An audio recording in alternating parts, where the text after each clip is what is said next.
Ginada mo na aking mga halaman ah. Lagi naman papabayaan ni Boy, ginata ni Boy yung didiligan to. Kaya naman, sabi ko yung diligan eh, tuyo na oh. Ang binira talaga si Boy. Oh, ito galing pa sa akin kapatid. Oh, mula pa sa Maynila, tapos ganito. Tay! Bakit Boy? Tay, alis muna ako tay. Punta ako sa kay Caroben.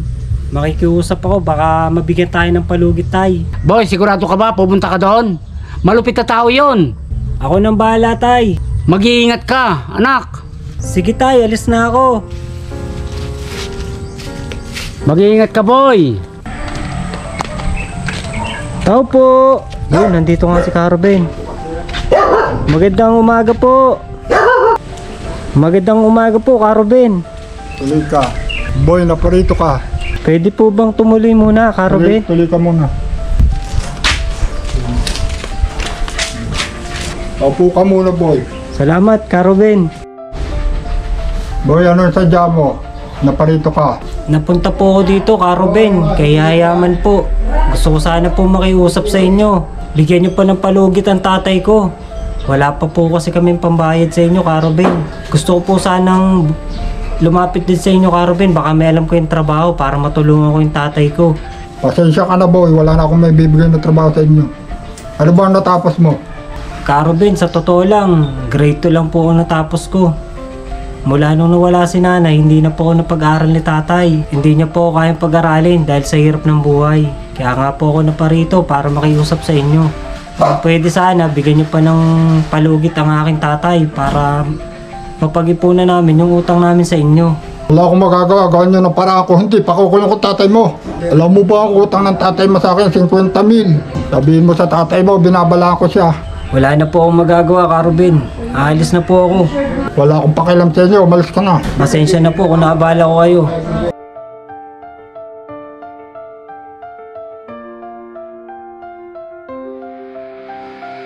Subukan lang nila, hindi ako bayaran. Makikita nilang hinahanap nila.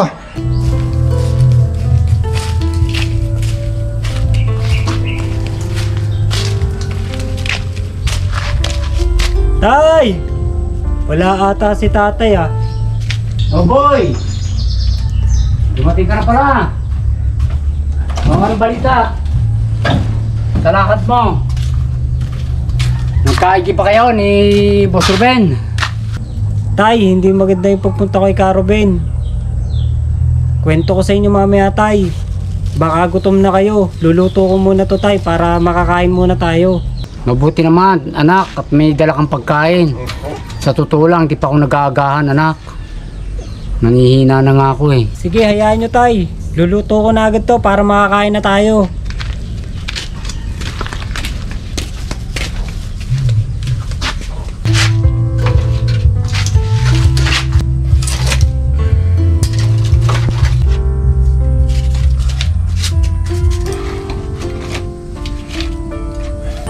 Tay! Yung noodles, luto na. Inihain ko na tay, kain muna tayo. Sige na, at ako'y gutom na. Talaga ako'y nagkapilang kanina eh. Nasakit na sigmura ko eh. Magkakaulsir pa yata ako. Sige tay, subo na rin ako tay. Gutom na rin ako eh.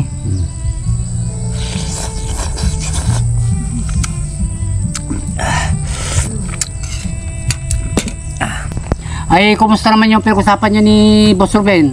Anong may maganda bang balita o may maganda nangyari? Hindi ko na sana sasabihin sa inyo tay, pero kailangan nyo malaman. Ang sabi ni Caroben eh, hindi siya pumapayag na bigyan pa tayo ng palugit tay.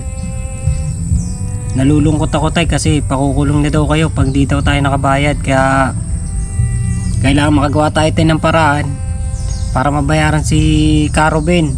Alam niyo naman, pag utang ay utang.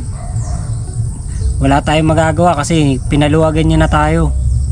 Kaya kailangan natin ibalik yung pera niyang inutang nyo. Napakalupit naman niya. Parang hindi siya tao. Hindi man lang siya makaunawa sa kalagayan natin. Hayaan nyo tay.